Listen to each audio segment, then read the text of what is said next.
Republicans are putting a lot of effort into navigating the complex issue of border security without escalating hostilities with the Trump administration. As the immigration policy debate intensifies, GOP leaders are carefully crafting a strategy that embodies Trump's beliefs while averting potential internal conflict, according to a story published in The Hill on January 3, 2024.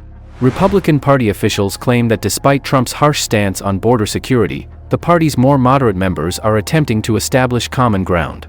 I will walk you through everything in this video. Please click the subscribe button and enable notifications before I continue so that you may begin receiving our daily breaking news. I am grateful. The goal is to strike a compromise that will appease Trump's base without alienating significant Republicans who have a centrist stance on the matter. Experts say that one of the main challenges facing Republicans in order to improve the GOP's chances of winning future elections is handling the growing calls for comprehensive immigration reform while adhering to Trump's unique America First agenda.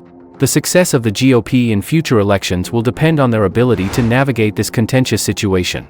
Important party heavyweights like Senate Minority Leader Mitch McConnell and House Minority Leader Kevin McCarthy have been quietly constructing a common narrative. According to insider reports, everyone understands how critical it is to unite around border security since it has a big impact on public opinion. In light of the outgoing president's ongoing power over a sizable portion of the Republican base, party chiefs must carefully navigate the impact of Trump on significant policy problems, such as immigration and national security. Party chiefs are cognizant of the potential consequences of openly opposing Trump's Republican leaders. Party chiefs are currently engaged in discussions on how to leverage Trump's popularity without provoking a confrontation. A more sophisticated strategy is what we are presently investigating. Trump has some significant ideas on border security, but he also gives certain policy issues leeway for negotiation. Republicans' widely differing opinions on immigration policy, according to a party insider, only serve to stoke the party divide. Addressing the divergent viewpoints within the GOP while preserving a unified front in the public eye is no simple feat. Despite his continued appeal to a broad spectrum of Americans, Trump poses a serious threat to the Republican Party. The party's strategy on border security in the coming weeks will shed light on how well it can handle the intersection of Trump's power and the shifting immigration policy environment. Meanwhile, concerns regarding former President Donald Trump's ability to contest the upcoming election are mounting as a result of his complex legal network, as Conservative Brief revealed on Tuesday, January 2, 2023. Regardless of whether he has been accused or found guilty of anything connected to the alleged rebellion, the main issue is whether states are allowed to remove his name from ballots in accordance with the 14th Amendment. States that have already eliminated Trump from the ballot because of the 14th Amendment's post-Civil War clause will do so again on January 6, 2021. Maine and Colorado are leading this legal battle. Due to the legal issues this action has sparked, Trump's legal team is getting ready to contest the decisions made in these states. The latest decision in California to not remove Trump and the contradictory decisions in Minnesota and Michigan, both of which have tried but failed to do so, have added to the complexity of the legal position. A legal war is about to begin as more and more legal experts identify the U.S. Supreme Court as the ultimate arbiter in deciding Trump's eligibility. More and more legal experts concur that the Supreme Court may intervene, notwithstanding differences in opinion. University of Colorado law professor Doug Spencer draws attention to the Supreme Court's historical propensity to step in when there is a split among federal circuits, using the Colorado case as an illustration of this tendency. The court is currently suing Donald Trump, the former president, over allegations of involvement in insurgencies. According to Eli Hanukkah, a former federal prosecutor for CNN, Trump appears to be aware that it would be challenging to secure a favorable Supreme Court decision. Honig, however, claims that Trump is employing a convoluted legal strategy and making several claims in an attempt to increase his chances of winning. According to Honig, the crux of Trump's argument lies in the procedural emphasis. With the exception of criminal laws, Trump contends that Congress, not individual states, should interpret the 14th Amendment. He says Congress has not issued clear directives. Trump claims that this procedural viewpoint may be very important in determining the outcome of the legal actions taken against him. Trump contends that despite the fact that states bear final responsibility, Maine broke its own laws by failing to follow the correct procedures. By challenging the case's procedural elements, Trump hopes to raise doubts and draw attention to any legal loopholes in order to improve the likelihood of a favorable interpretation. This tactic is consistent with the standard legal approach of providing multiple avenues for success to support his position. Moreover, Trump is restating the decision of the subordinate court, which held that the 14th Amendment does not protect the presidency. Despite the fact that not everyone thinks this argument to be compelling, it has generated a lot of discussion. By interpreting key legal doctrines in his favor, Trump is attempting to cast doubt on this viewpoint in the hopes that the courts will rule in his favor.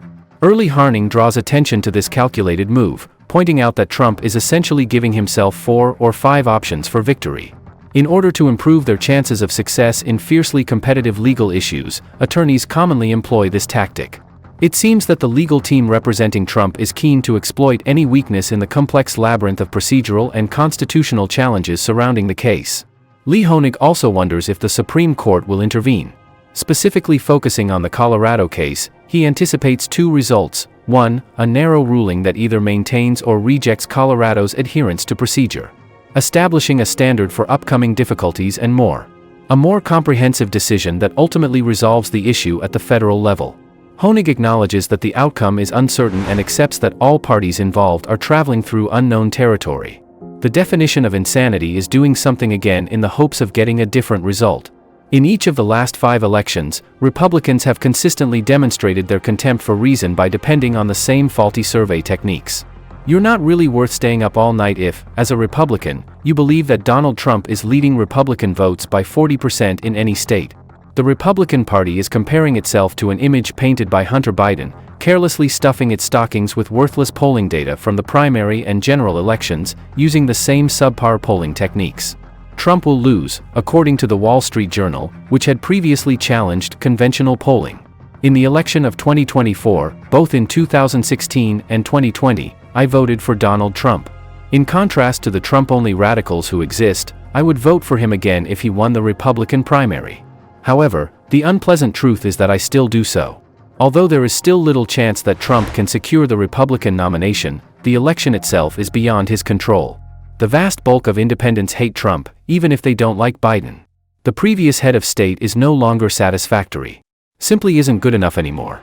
However, the polls have become unreliable due to a small but vocal fan base primarily driven by bots and sponsored influences. In 2020, strategies that proved effective in 2016 won't work. These strategies won't be effective in 2022 either. They are also taken off the primary ballots in Maine and Colorado, doing little to win over voters beyond Trump's massive base. No matter how fraudulent and quickly reversible it is ineffective. Welcome to yet another episode of Info Trump, where we dissect intricate legal issues into easily understood conversations.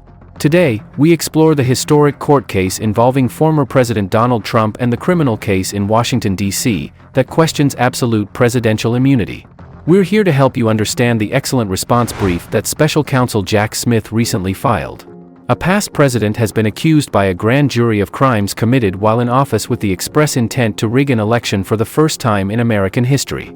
Special Counsel Jack Smith undermines President Trump's assertion of absolute immunity in this reply brief. Smith argues that past presidents should not be granted absolute immunity for wrongdoing committed while in government. Let's examine Smith's main points of contention. Smith refutes Trump's claim that the executive branch is immune from federal criminal prosecution by stating that the defendant, Donald Trump, must be exempt from responsibility. Smith argues that precedent, history, the separation of powers, constitutional language, and principles all work against absolute immunity. The responding brief makes reference to previous court rulings, most notably the Meadows ruling by the 11th Circuit Court of Appeals and the Blazing Game case. These judgments rejected attempts to evade scrutiny of the president's activities, providing a crucial context for the case of Trump. Special Counsel Jack Smith provides a clear picture of the ramifications if Trump's expansive immunity doctrine were to be accepted. He contends that adopting such a policy would essentially provide impunity for crimes like bribery, meddling in elections, and even the most heinous of acts like giving the order for the National Guard to kill someone. The brief emphasizes the importance of holding criminals accountable for their actions when they endanger the democratic process. Smith argues that the defendant's broad claim of immunity might conceivably let presidents commit crimes in order to hold office, effectively undermining the foundational ideas of the country. The charge against Trump is extraordinary, as Special Counsel Jack Smith emphasizes, with allegations of conspiracy to further Trump's bid for public office. Let us know what you think in the comments section below while you wait. Please give us a thumbs up if you thought this video was insightful. The former president, Donald Trump, has been the target of intense criticism and controversy. As seen in this video, his recent appeal to the court about special counsel Jack Smith sparked a strong outcry. Before we go any further, if you are new to my channel, please take a moment to click the subscribe button below and enable the notification bell so that you can receive our most recent updates. We will break everything down for you. Trump's attorneys filed a thorough 15-page document. A court order suspended Trump's federal election destruction trial, which Smith and 2 other federal prosecutors blatantly disobeyed. They requested penalties from a federal judge. Despite the court noting that the motion is fact-based, Law Story on Thursday, January 4th, described it as bold and controversial, taking a divisive stance. They are allegedly targeting Mr. Smith, Molly Gaston, and Thomas Windham, who are said to have maintained contempt for court proceedings. The drama playing out in the courtroom demonstrates President Trump's coordinated attempts to obstruct the trial. Charging him with disobeying a court-issued cease and desist order has compounded the already intricate legal battle and drawn further attention from the public. The main focus of Mr. Trump's request was Mr. Smith's specific filing, which accused Mr. Trump of disseminating unrelated misinformation both inside and outside the courtroom. As judges temporarily lessen the burden of trials, which the former president claimed he was trying to accomplish, the former president's attorneys contend that prosecutors are weaponizing the detention by sending a political message and taking advantage of President Trump's incapacity to appropriately respond. In his move, Mr. Trump requested that Mr. Smith provide justification for the non-conviction of prosecutors. He demanded the withdrawal of all materials provided during the trial's postponement. The complaint's wording conveys a strong sense of discontent with the prosecutor's alleged actions, which it calls atrocious and which it believes compromise the integrity of the entire process. During protracted discussions, Trump's attorneys charged that the prosecutors had disregarded the court's explicit orders and maintained that their actions were a just punishment. This file presented an image of prosecutors evading their obligations in order to further their political agendas. The actions of prosecutors in this case have compromised the neutrality and fairness of the process. Special counsel Jack Smith justified his team's conduct in a recent filing, stating that the government could easily alter the pretrial timeline if needed, even though the deadline was halted while Trump was appealing. In addition to adding legal subtlety to the current disagreement and raising questions regarding the interpretation and execution of the court's instructions, he stated that he intended to follow the deadline for reopening Mr. Smith's statement. The impasse between the special counsel's office and Trump's legal team serves as a reminder of the trial's contentious nature and wider political ramifications. Accusations of contempt and the calls for harsh punishment that accompany it increase the possibility of a court case that is already garnering a lot of public attention. The influence this drama will have on the trial's outcome, public opinion, and the legitimacy of the legal system is still up in the air. Democrats also released a 156-page report on the House Oversight Committee. On Thursday, January 4th, former President Donald Trump became linked to a potentially explosive scandal. According to Raw Story, President Trump has accepted millions of dollars in cash from foreign governments using his office, which raises concerns about potential moral and legal repercussions. According to the study, which is based on data and documents from Trump's previous accounting company, Mazars USA, the former president is accused of receiving at least $7.8 million from overseas businesses. China, Saudi Arabia, and Qatar are among the nations engaged in these transactions. The research highlights the extraordinary sum of millions of dollars that foreign governments and their representatives have paid to Trump-owned businesses. It paints a striking picture of what is said to be a web in the White House. The study continues by stating that President Trump's financial advantages from these dubious deals are probably just the tip of the iceberg, with the $7.8 million number being just one example. The study suggests that President Trump's financial advantages from these dubious deals are likely to be much larger than the $7.8 million mentioned, possibly indicating a significant amount of foreign government cash embezzled by President Trump. The $7.8 million, according to Representative Jamie Raskin, the author of Reports Forward, is most likely a small portion of the foreign government cash that President Trump embezzled. Critics highlight the seriousness of the findings by speculating that Trump might return in the 2024 presidential contest. They contend that as Trump mulls about his sexual orientation, these accusations could harm his political reputation. The release of the research coincides with widespread speculation about Trump's political future and his potential bid for the presidency again. The most recent controversy adds to the mounting list of scandals involving President Trump's financial transactions, putting the former president in a challenging position as he navigates the political landscape.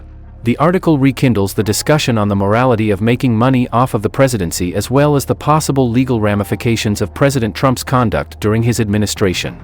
It's causing others to wonder. Mazars USA, the former accounting company of the president, made public information in 2019 that investigators are focusing on to determine the depth of President Trump's financial entanglements. It is unclear how these accusations will impact Trump's political aspirations and whether they will influence the storyline of the next 2024 election as the country watches this shocking disclosure. Please share your thoughts on this. Also, don't forget to subscribe. I appreciate you seeing.